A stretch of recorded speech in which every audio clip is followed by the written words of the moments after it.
Nagaa Waaqayyoo isiniif haa baay'atu kabajamtootaaf jaallatamtoota hordoftoota YouTube chaanalii Asteertuu MN akkam jirtu nagaa keessanii nagaa kootii galata Waaqayyoo baga gara YouTube chaanalii Asteertuu MN baga nagaan dhuftanii nagaan keessan dachaan haa baay'atu warreen chaanalii kanaaf haaraa taatanii subscribe gochuudhaan gara maatii keenyaatti dabalama isiniin jenna warreen immoo maatii taatanii share gochuudhaan like gochuudhaan commentii keessaniin immoo yaada qabdan ibsachuudhaan gara maatii keenyaatti waan dabalamtanii fi guddaa galatoomaa isiniin jenna. Egaa an obboleettii keessan Masaratii yookiin immoo Asteer jechuudha. Karaa YouTubeetiin warreen beektanii obboleettii keessan Asteerii.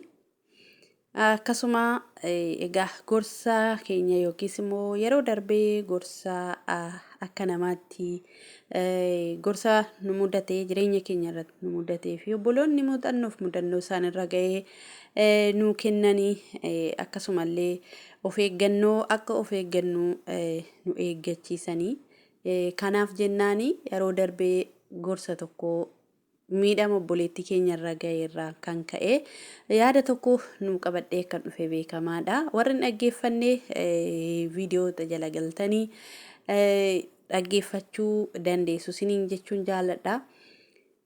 Har'as immoo maal qabattee dhuftee hoo jettanii akkasuma obboloonni lama sadii keessaan yaada isaanii naaf kennaniiru akkasuma warri komentii jalatti yaada keessan naaf kennitanis guddaa galatooma isiniin jechuun jaalladha. Egaa har'as immoo gorsa tokko qabadhee gara keessan dhufeera.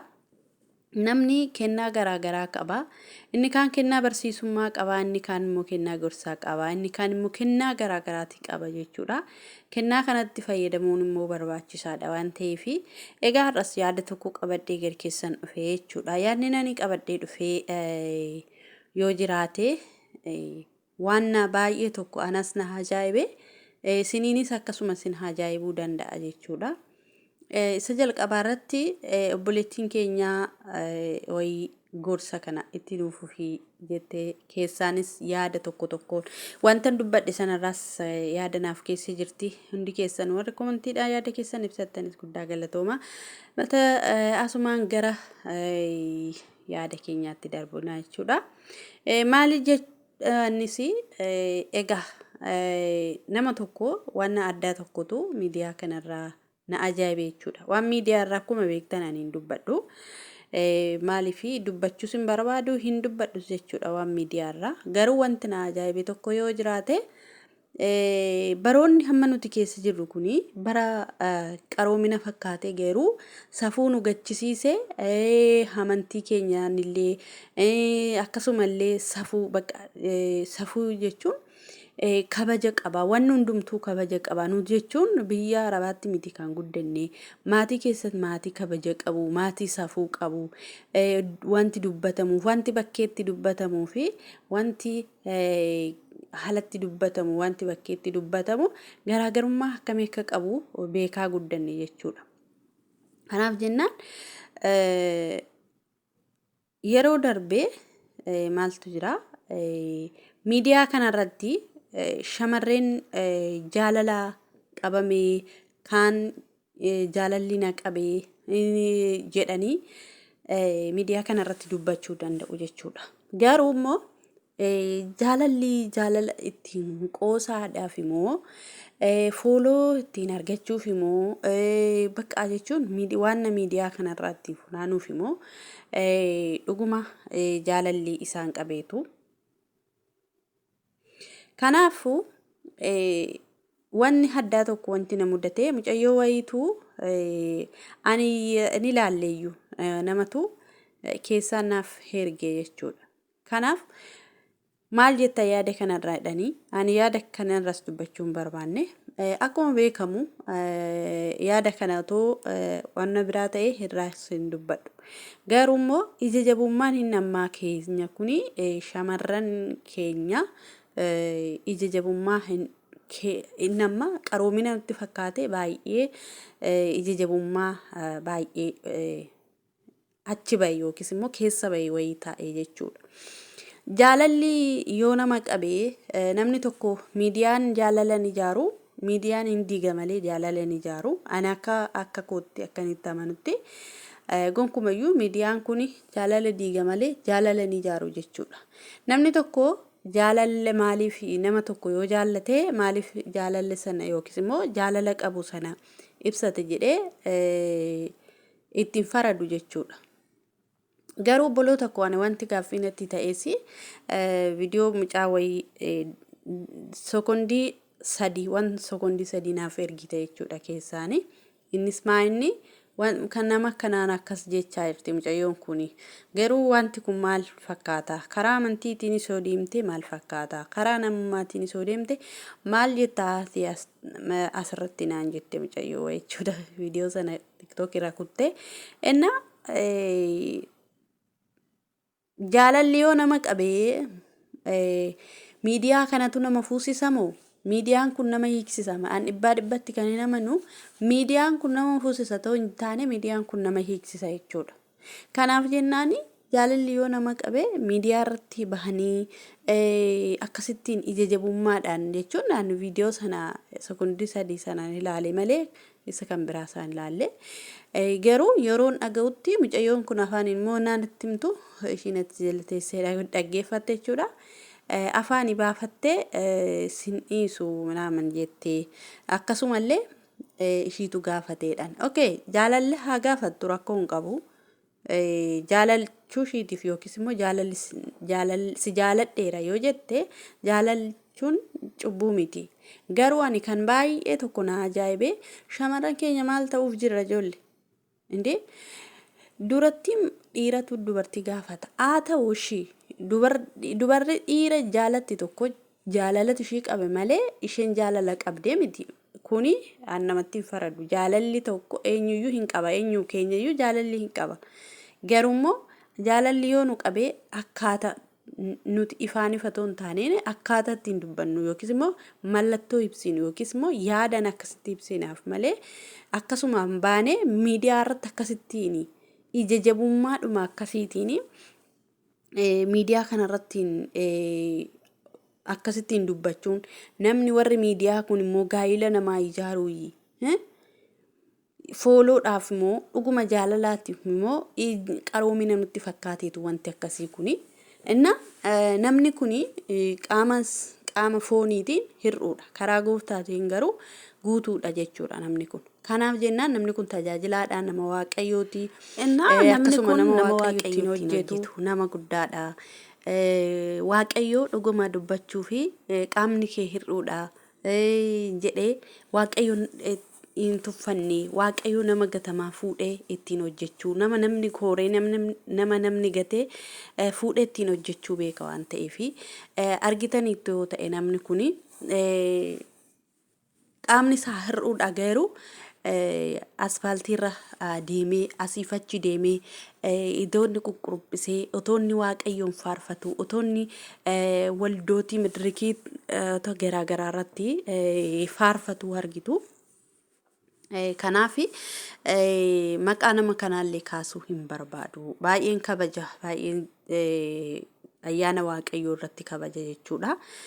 Kanaaf ammas waaqayyoo ayyaana isaaniif haa dabalu jechuun barbaada.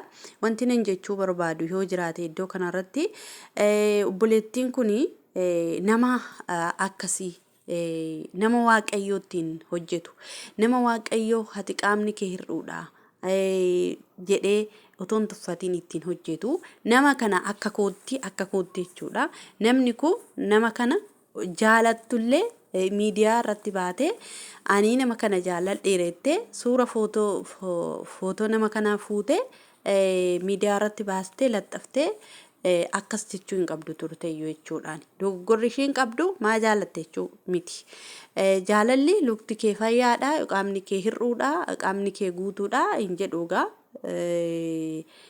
Yoo jaalalli dhugaa ishii qabeera hoo ta'e gaafachuu mirga qabdi. Garuu immoo keessaan gaafachuu keessaan waan jiru fixachuu yaada jiru dubbatachuu fixachuu hammam hoo ta'e egaa yoo hammam ta'e jechuudha yeroo baay'ee nuti shamarran of mo'uu qabna jechuudha yaada keenya jechuudha yaada miira keenya mo'uu qabna jechuudha maaliif jennaani dhugaa dubbachuuf kan miidhamu nuyi irra caalannu kan miidhamu nuyi jechuudha kanaaf lapheen keenya haphiidha dafnee lapheen keenya caba jechuudha kanaaf uumamumaanii nuti shamarroonni baay'ee dafnee lapheen keenya nu caba jechuudha. Kanaaf jennaani wanti nurra ga'u hundumtuu akkuma jirutti ta'ee otoo jiru garuu akkasitti harka kennachuun kuni barbaachisaa miti jechuu barbaada. Hundumti isaayyuu jechuudha miidiyaa irratti akkatti addagummaadhaani footoo namaa fuudhanii ebelushee akkas jaaladheera.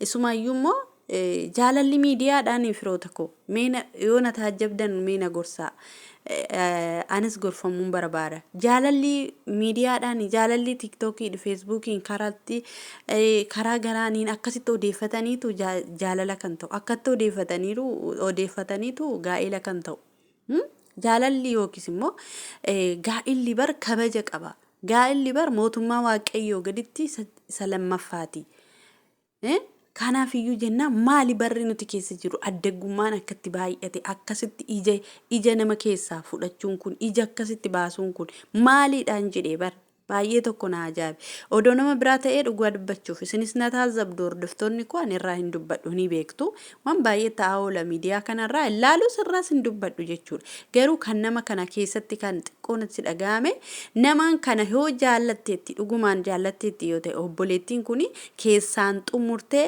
keessaan yaada jiru xumurtee fixxee sana booddee guyyaa galataatiif si galee guyyaa galataatiif bakka gaala isaanii raawwatanii akkasuma immoo namootaaf fakkeenya ta'uudhaaf yoo ta'e namoota akkamitti ishiin nama qaama hir'uu kanatti heerumte yookiis immoo akkamitti nama qaama hir'uu kana gaa'ela wajjin dhaabbatte jedhanii namoonni ishii cepha'uu danda'u ishii tacha'uu danda'u komantii jalatti sababa komantiin na kakaase ittoo akkam viidiyoo yookiin suura nama kanaa achi as baase dubbadhu kan na godhe komantiidha jette mucayyoon kun komantiidha faarfannaan inni faarfatuun nuuf jiraadhu jedhee akkasittiin poosotee jette sana booddee komantii sana jalatti wanta adda addaa naan jedhanii jette inna isaa filanii yookiin isaa fooganii osoo hin ta'in nama qaama hir'uu namni qaamni isaa hir'uu kana maal si godhaa maalis hojjetee si dabalaa maalis ofii dabaltadhanii namoonni na tacha'anii namoonni na ceepha'anii duraan iyyuu amma kana nan jaaladha kabaja garuu akkasittiin jaalala isa akkasii keessan galle iltummoo hillikin immoo akkan isa jaalladhu iyyuu na taasiseette mucaan kun jechuudha kanaaf jennaani yoodhuma jaalanne jaaladhu bar jaalachuu jaaladhu dhiira jedhu shamarranii jedhu jaalalli jaalala garuu akkanumatti ija baasanii miidiyaa kanarratti odeessan malee gaa'illi miidiyaadhaan ta'a obboloota keenya gaa'illi miidiyaadhaan hololaanii gaalli kan siifi abbaan manaa kee jalqaba irratti waaqayyo ittaan sun si abbaan manaa keetiin mari'atamee xumuramee itti yaadamee irratti kadhatameetu malee gaa'illi wayaa miti har'a ofitti gadi ofitti uffatanii boru baasanii gatanii miti nama gaa'ila diigu nan ciiga'a jedha sagalee waaqayyo kanaaf itti yaaduun barbaachisaadha ija jabummaan inni ammaa kun immoo keessa bahe mee dhiirota ilaalaa mee piroofaayilii eenyutu irra kaawwachaa oola eenyu mee piroofaayilii dhiiraa irra kaawwachaa oola shamarran miti akka jiranitti ani wanti isa mudate tokko isinitti hima obboleettii tokkotu jira yeroo mara suuraa nama kanaa maxxansiti suuraa wajjin ka'an maxxansiti hin maxxansiinii suuraa nama kanaa hin maxxansiinii amma dhaqxe gaa'elatti waliin seentanitti suuraa nama kanaa hin maxxansiinii miidiyaa irratti jennee gorsaa turre inni naaftanii jetteen nu ceephaatee nu taacha'aa turte jechuudha gaafa kaanii silaa irra kaa'ee shamarran biyya arabaa hojjetan qarshii gaafatanatti fakkaate gaafa qarshii gaafatu buleettiin kun immoo gadi fageenyaan wal gursaa haasa'aa turre waan ta'eef qarshii gonkumaa kan ergine hundumti keenya iyyuu hin gorsines qarshiish immoo erguu hin qabdu jenneen jechuudha. Isinii galee sanaan booddee kanarraan kan ka'e wantooti garaagaraa yaadee adda ba'anii jechuudha mucaan suni jechuudha. Kanaaf yeroo baay'eellee jechuudha shamarrantu suura piroofaayilii dhiiraa gadi baasee poostotee maal ishee koo milxirsiyyee maantisee koo jedhee irratti barreessee poostota jechuudha. Dhiironni akkas gochaa jiru lakki akkas gochaa hin jiran. Maaliidha akkasitti kan akkas nu taasiseen jedhee bara maalii keessa jirraan jedhee Indee yoo nu hundumtuu shamaraa maaliin jaalalli akkasitti miidiyaa irratti gabaadhaan jaalalli. Gaafa sargii diggistanii namni sarganyaan hundumtuu maal hundumtuu namni hundumtuu affeeramee dhufee ba'a. Kan walitti hafu garuu abbaa manaa fi haadha manaadha jechuudha. Kanaaf iyyuu kan mari'atee fixu waaqayyoo gaditti isaanii malee gabaa miidiyaa irratti achi as ba'anii boroo maaltu ta'aadhaan amma wanti irra caalayyuu na dubbisu bakka boroos tokko tokkoonis jaalattus haa jibbitus ija jabummaadhaan addagummaadhaan bakka tokko tokkoon dhiira namaa fudhatanii tokko tokkoon achi as ba'anii jaaladhe naa gaafadhaa jedhanii bakka miidiyaa irraan footoo namaa funaananii